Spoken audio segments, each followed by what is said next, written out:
পুরো পরিবার নিয়ে শপিং করতে গিয়েছেন। অসহনীয় গরম, প্রচণ্ড ভিড়, তার মধ্যে আবার কতিপয় বিক্রেতাদের অশালীন আচরণ ও মন্তব্য। এরকম তিক্ত অভিজ্ঞতার শিকার আমরা প্রতিনিয়তই হচ্ছি বিভিন্ন জায়গায় বিভিন্নভাবে। তবে আমার বা আপনার তিক্ত অভিজ্ঞতাগুলোকে সম্পূর্ণ বদলে দিতে টপ 10 কিন্তু একাই যথেষ্ট। কেন বলছি সেটা ব্যাখ্যা করি। সেদিন ঘুরতে ঘুরতে আমরা গিয়েছিলাম টপ 10-এ। উদ্দেশ্য ছিল তাদের কালেকশনগুলো দেখা।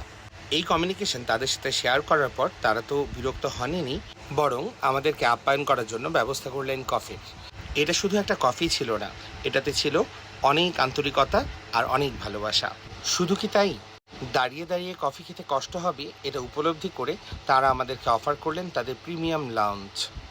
সেখানে আমরা বেশ কিছুটা সময় অতিবাহিত করে কফি খেলাম, এরপর তাদের কালেকশন দেখা।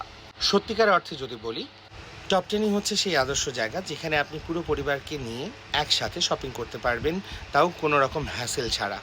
ছোট বাচ্চাদের খেলনা থেকে শুরু করে বড়দের ঘুরতে যাওয়ার লাগেজ পর্যন্ত সব কিছুই আছে এখানে। বিশেষ করে তাদের পাঞ্জাবি কালেকশনগুলো এত সুন্দর ছিল যে আমরা দেখতে এসেও পছন্দ করে ফেললাম একাধিক পাঞ্জাবি।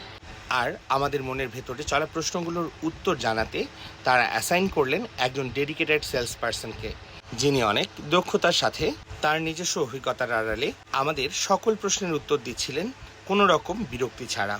পছন্দের পাঞ্জাবি নিয়ে মাহফুজ চলে গেল ট্রায়াল রুমে ট্রায়াল দিতে, আর আমরা দেখছিলাম শার্টের কালেকশনগুলো। ট্রায়াল রুম থেকে বের হতে না হতেই বুঝতে পারলাম মাহফুজের পছন্দ হয়েছে পাঞ্জাবিটি। ফিটিংস বোঝার চেষ্টা করছিল এবং আমাদের দৃষ্টিতে ফিটিংসটাও পারফেক্ট ছিল, অনেক সুন্দর লাগছিল তাকে।